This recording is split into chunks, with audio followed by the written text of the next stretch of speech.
Hello, just bringing back some service bits for the CRF and some handguards to refit. Front sprocket, I'll show you. Okay, bike's running in the background, just warming it up for the oil change. We have oil,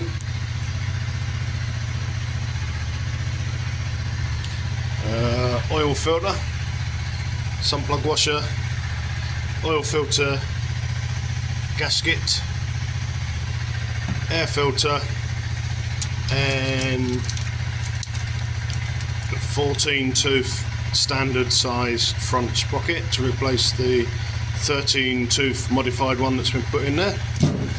And I also dug back out of the dustbin the handguards because they weren't fitting very well, and I went searching for handguards on the internet and realised that these were nearly £100 for the set, and if I can get them to fit a bit better, they will actually do the job perfectly. I didn't realise they were decent quality. So made in Italy, not China. I can't tell if this is, I think it's aluminium. Yeah, it's aluminium with like a sort of plastic sleeve over the aluminium. Anyway, they can go back on.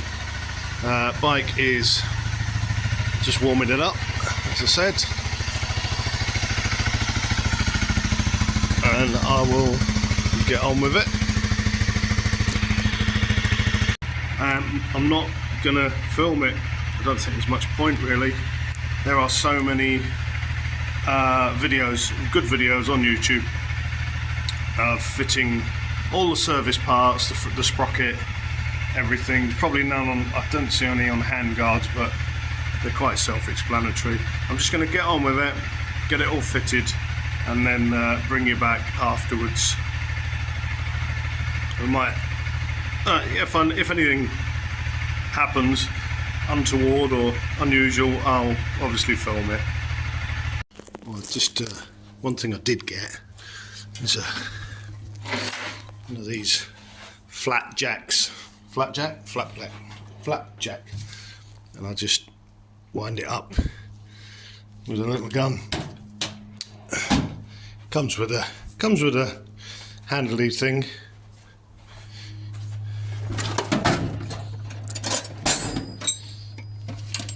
That bit there. Anyway, yeah, it's very handy for when I want to, well, when I want to use it for what it's intended for. Oil is draining. It's pretty clean. It's only done, I think it's less than 1,000 miles, but I'm just starting from scratch. Nearly forgot, I need to change the oil filter, but while the oil's draining for a bit, I shall swap over the air filter. Again, the air filter is going to be probably look brand new, but I haven't actually been in. I've had this cover off, but I haven't been into the air filter itself, so it'll either be brand spanking new still, less than, well, it's 1,300 miles from new, this bike, or it might be full of mice and mud, who knows. Well, turns out it's actually pretty dirty, so oh, glad I changed that. Well, I would have checked it anyway, obviously, so oh well, let's put the new one in. No idea why I'm filming this. This is all over the internet, all over YouTube. There's loads of videos on these. Oil cover, little spring in there, oil filter, rubber side towards the bike, and then the gasket. Now I've got another gasket to replace it with, just in case. So no idea if it would be any good to use again, but I guess it's had an oil change once already. So anyway, just for the sake of a few pence. Well, a couple of quid. So, right, I'm going to throw this back together. Right, oil filter, cover, gasket, etc. installed. I've stood the bike up as much as I dare without it falling on me, because leaning over to the left, that's where the sump plug is, which got out most of the oil. I don't know if we can see it. Oh, there it is. But then if you stood it up a bit, there's a little bit more in there to come out, so I'm going to let that drip for a bit. I'll put the sump plug in with a new washer. Sump plug is 18 foot-pounds, and these bolts on the oil cover are 8 foot-pounds.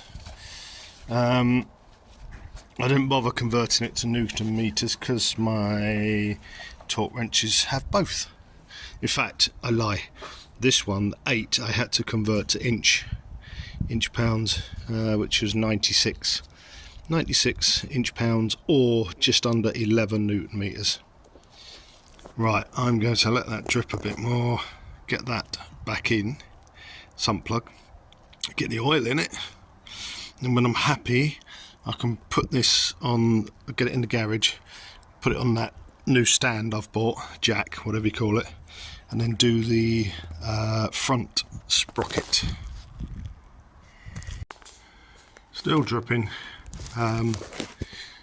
This is where I could have done with the little paddock stand. I had a front and rear paddock stand, and I didn't use them because the BMW had the centre stand, and I got that sort of flat sump area lift for this. I gave the paddock stands away to someone, I can't remember for the life of me, can't think of who I gave them to, but I've realised now, even though I've got that lift, a paddock stand might have been a good idea, because anything sort of around the sumpy area need access to the sump, but I also need to stand it up straight, so I guess I need to get another one of those. So that's that bit of wood is doing absolutely nothing whatsoever. Right, so I need to get this done so I can get that sump guard back on and carry on. Right, stop dripping upright. I put it back on its side stand, and a load more came out again, so now it's dripping on its side stand. So, but I bottled out basically. I'd rather have a little bit of oil left in the sump than the bike on its side on the floor. Meanwhile, I had a delivery.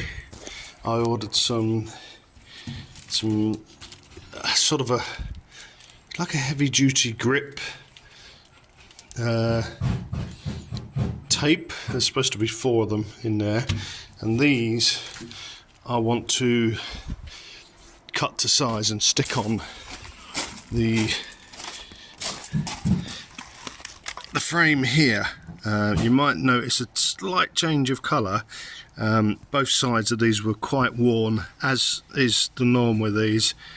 I had some silver smooth-right, so I just cleaned it up, painted a load of that on, let it go off for a couple of days. And you know what, it's not bad, but I'm going to try and devise just like a little frame protector on each side. You can actually buy them, but they're I thought, well, I'll have a go myself. Sump plug, new washer, and sump guard in. The 18 foot-pounds was 24 point something, nearly 25 Newton meters. So that's on. I've put it on the stand to get it upright because I almost forgot. It might be an idea to put some oil in it. Hey, so I'm gonna get the oil in. standard procedure, fill it up to the max, start it, let the oil filter fill and all that sort of malarkey, and then check the level. And I like my level to be between the marks on the, not more than halfway down. I like it between the marks, not right up to the brim, but we'll have a look. We'll see how it goes. Alright, well, I've put in, if you can see, I've put in 1.5 litres, which is what it should be from empty, and that seems over full. So I'm going to start it and let it circulate through the filter, etc. It might already be up to the max. Right, I've just run it for 20-30 seconds, and I'm going to let it sit and drain now and see where it ends up. I might have a go with the handguards while that's draining down, and then I'll do the front sprocket from the other side on its own a bit later.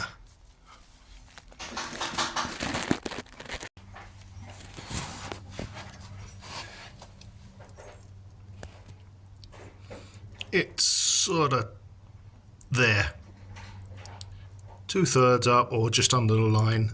That'll do me. The bike's not perfectly horizontal. I think you can tell the front's a little bit higher, but that'll do me. I haven't actually added any. Well, handguards are on and they work fine. Turns out you can use them, you just need to be methodical and careful when you fit them. So they're going to protect the levers somewhat, and a little bit of hand protection if it's cold or raining. So yeah, good. I'm glad I fished them back out of the bin. I had no idea that they were that expensive. So yeah, I'm chuffed with that. So we're all fine. Nothing's interfering. Everything's just made to go through. They just weren't fitted properly last time. So yeah, I'm quite happy with my expensive accessories which I didn't buy. So excellent.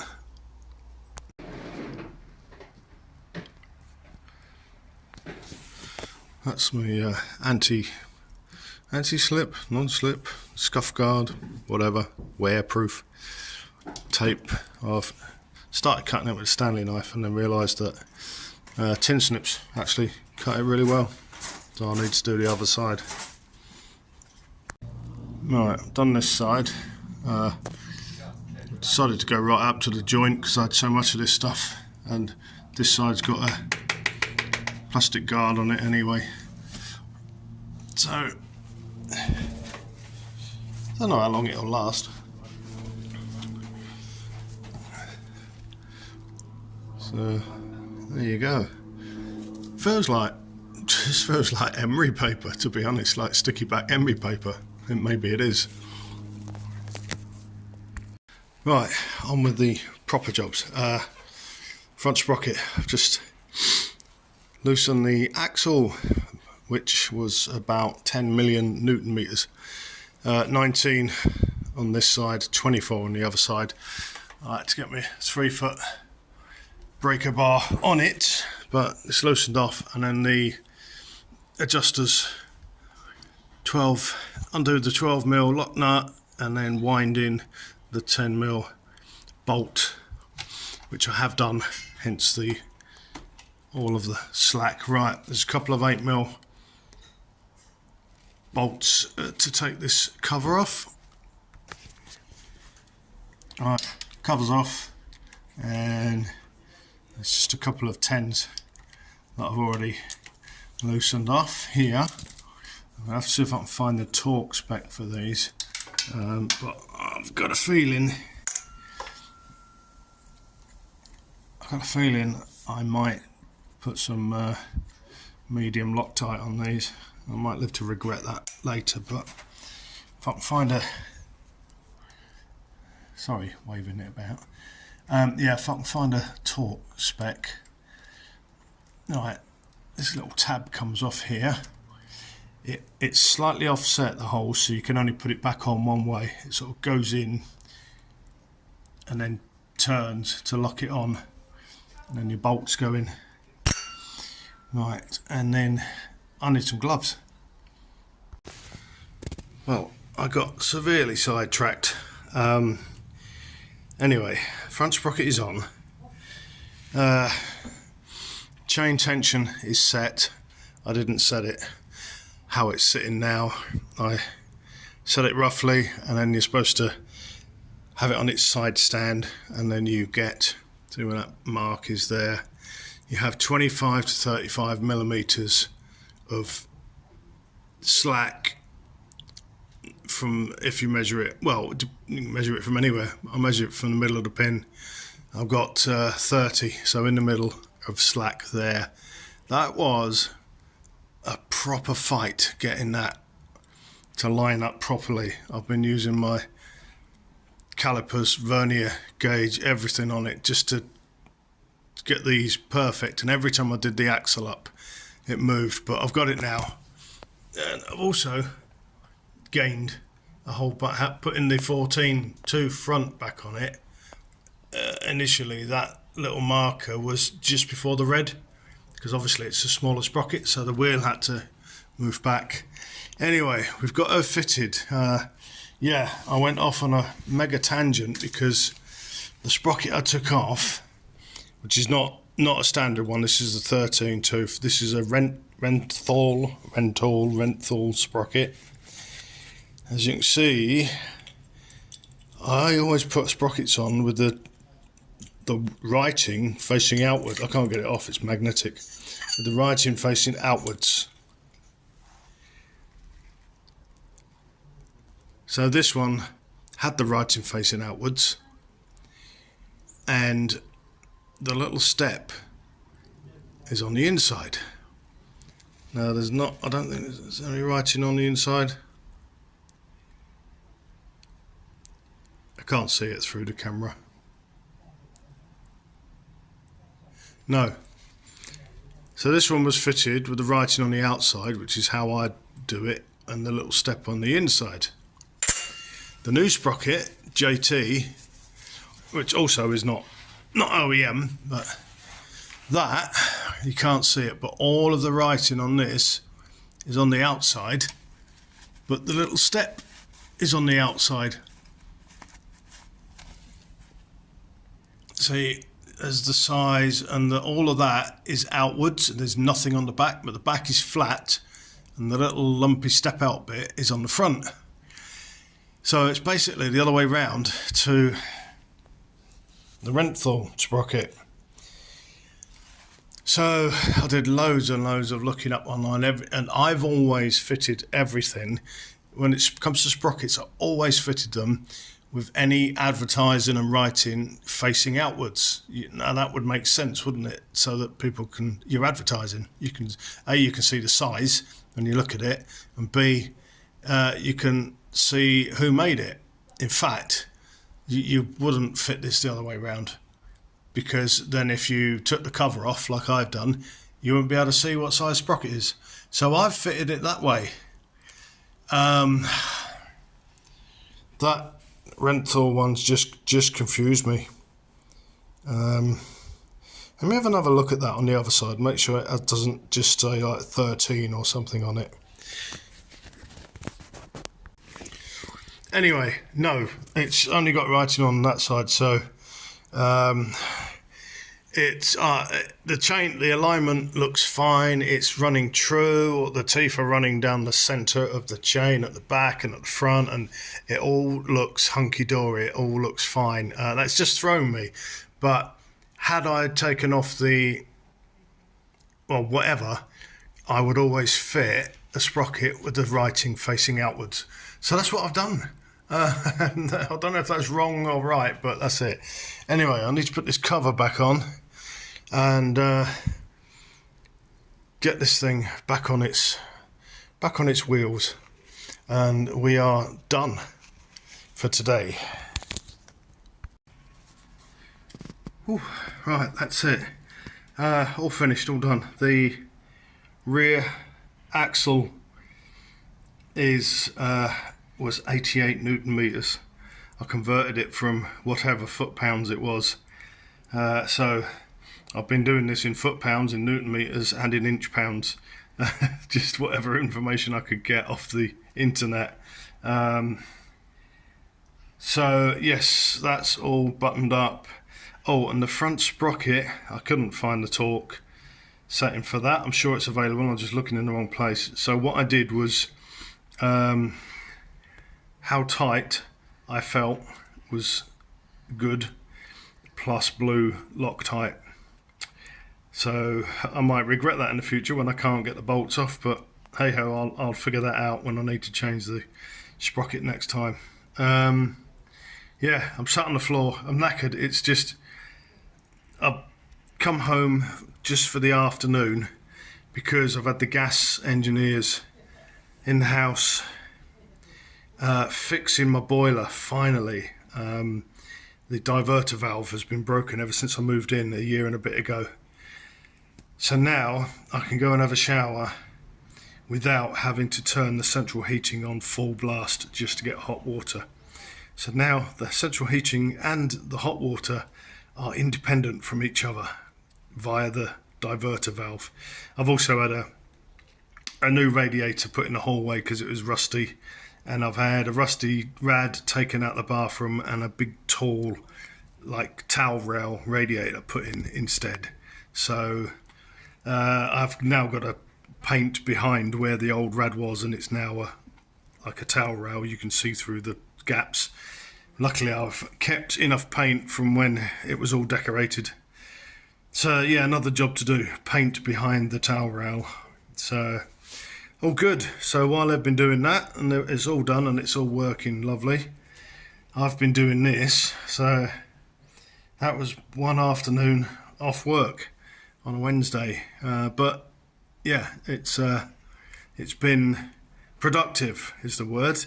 And now I'm looking at the bike from the floor level. I'm looking up and I can see something I need to, a tiny bit of trim that needs a tiny dot of super glue on it. Never ending, isn't it? I've just bolted on the rear reflector because that was just hanging off completely loose, just almost getting lost down the road. So I've bolted that back on. Yeah, I keep finding lots of stuff on this bike. It's on 1,300 miles, but it's had a lot of tinkering in that 1,300 miles. But we're getting there. I'm getting it how I like it, so it's all good. Anyway, that's probably a really long video. I wasn't going to show any of this, was I? I was just going to say, here's all the stuff I'm doing today. I'll be back when I've finished. But hey, I've showed a bit of it, not everything. So hope you enjoyed it. Peace and love to everyone. I am now off for a shower without the central heating on full blast on a 25-degree afternoon. So spot on. See you later. Ta-da.